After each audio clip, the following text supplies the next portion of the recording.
तो दोस्तों इस तरफ की सबसे बड़ी खबर, भाजपा मजबूर ना करे तो वरुण गांधी बागी नहीं होना चाहते हैं। यह बात अलग है कि अगर उनका पीलीभीत से टिकट कटा तो फैसला उन्हें लेना है। भाजपा के सूत्र कहते हैं कि वरुण गांधी पर निर्णय भी पार्टी के शीर्ष नेतृत्व को ही लेना पड़ेगा।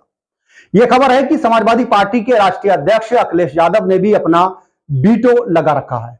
वह वरुण गांधी को भाजपा के टिकट दिए जाने का इंतजार कर रहे हैं। वहीं कांग्रेस पार्टी के उत्तर प्रदेश के एक बड़े नेता ने कहा कि पीलीभीत पर कुछ निर्णय आए तो अमेठी के भी भाग्य का फैसला हो सकता है।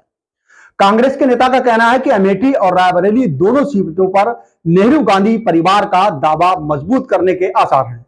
बहुत कुछ इस सप्ताह का निर्भर करेगा। वहीं रायबरेली के बारे में पूछे जाने पर कहते हैं कि उनके पास प्रियंका गांधी के ही चुनाव लड़ने की जानकारी है। प्रियंका को ध्यान में रखकर रायबरेली के गांव तहसील कस्बा में जमीन पकड़ मजबूत करने की योजना कांग्रेस फिलहाल बना रही है। बात करते हैं पीलीभीत की, तो पीलीभीत में वरुण गांधी की सीट पर समाजवादी पार्टी और बहुजन समाज पार्टी ने अपना उम्मीदवार घोषित नहीं किया है। फिलहाल यही स्थिति अभी अमेठी सीट को लेकर बनी हुई थी। हालांकि समाजवादी पार्टी ने आज पूर्व मंत्री भगवत सरन को अपना प्रत्याशी घोषित कर दिया है। वरुण गांधी को लेकर चर्चा चल रही है कि पहली चर्चा यह कि भाजपा से टिकट न मिलने पर निर्दलीय चुनाव लड़ेंगे। दूसरी चर्चा इसकी यह है कि भाजपा से टिकट न लड़ने पर पीलीभीत की बजाय अमेठी से उम्मीदवार हो सकते हैं। सपा और कांग्रेस का समर्थन मिलेगा। दिलचस्प बात यह है कि पिछले 4.5 साल तक अपनी सरकार की नीतियों की आलोचना करने वाले वरुण गांधी पिछले काफी समय से संतुलन बनाए हुए हैं। खुद के चुनाव लड़ने और चुनाव क्षेत्र के बारे में भी कुछ नहीं बोल रहे हैं। वरुण गांधी के भाषण में भाजपा के अंदरखाने के सूत्र कहते हैं कि पार्टी में अनुशासन से बड़ा व्यक्ति नहीं होता, लेकिन मामला वरुण गांधी का है। इसलिए दीनदयाल उपाध्याय मार्ग स्थित भाजपा मुख्यालय पर हर कोई कुछ न कुछ कहकर बच रहा है। वह तीसरी चर्चा वरुण गांधी के निर्दलीय उम्मीदवार के लड़ने की संभावना को लेकर भी है। इसमें कहा जा रहा है कि वरुण गांधी को भाजपा का टिकट न मिलने की दशा में वह अमेठी से चुनाव लड़ सकते हैं। उनकी मां मेनका गांधी पीलीभीत से चुनाव लड़ सकती है। इस संभावना में कहा जा रहा है कि बसपा अपने उम्मीदवारों के माध्यम से वरुण गांधी का खेल बिगाड़ सकती है।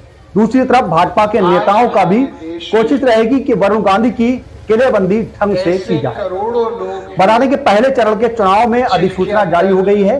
इसमें लोकसभा की 102 और उत्तर प्रदेश की 8 सीटों पर लोकसभा चुनाव होना है।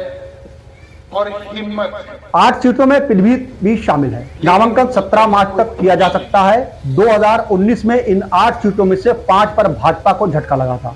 उपचुनाव में रामपुर में भी भाजपा जीत गई थी, तो बसपा में इनमें से 3 सीटों पर अपना पत्ता नहीं खोला है। पीलीभीत पर बसपा भाजपा इंडिया गठबंधन से भी पत्ता नहीं खोला है। माना जा रहा है कि होली से पहले भाजपा अपने उम्मीदवारों की घोषणा कर सकती है। इसके बाद अन्य उम्मीदवारों के नाम का ऐलान किया जा सकता है। फिलहाल उत्तर प्रदेश में भारतीय जनता पार्टी की तीसरी लिस्ट का बेसब्री से इंतजार है। वो इसलिए कि पीलीभीत से मौजूदा सांसद वरुण गांधी जैसे बड़े चेहरे टिकट के इंतजार में हैं। वहीं समाजवादी पार्टी लगातार वरुण गांधी को लेकर अपने पाले में लाने की कोशिश कर रही है। पिछले दिनों सपा के राष्ट्रीय अध्यक्ष अखिलेश यादव ने वरुण गांधी के लिए अपने दरवाजे खोलने के संकेत दिए थे।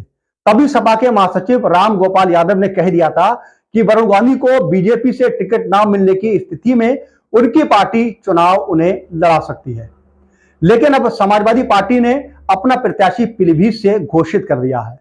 रामगोपाल ने यह भी कहा था कि बीजेपी अगर वरुण गांधी को टिकट काटती है तो समाजवादी पार्टी उन्हें चुनाव लड़ाने पर विचार करेगी। हालांकि उनकी बात वरुण गांधी से अभी तक नहीं हुई है। अखिलेश ने 2 दिन पहले ही कहा था कि समाजवादी संगठन वरुण गांधी को लेकर अंतिम फैसला करेगा। बता दें कि सपा नेता के इस बयान को फिलहाल गंभीरता से लिया जा रहा है। वो इसलिए कि वरुण गांधी ने बुधवार को अपने सहायक और अन्य लोगों को भेजकर नामांकन पत्र खरीदा है। अब यह बात साफ है कि वरुण गांधी पीलीभीत से ही चुनाव लड़ेंगे। हालांकि इंतजार इस बात का है कि वरुण गांधी किस पार्टी से अपनी दावेदारी ठोकेंगे, ये वक्त ही बताएगा। बीजेपी की लिस्ट में बात करें तो तीसरी सूची को लेकर पार्टी में मंथन चल रहा है।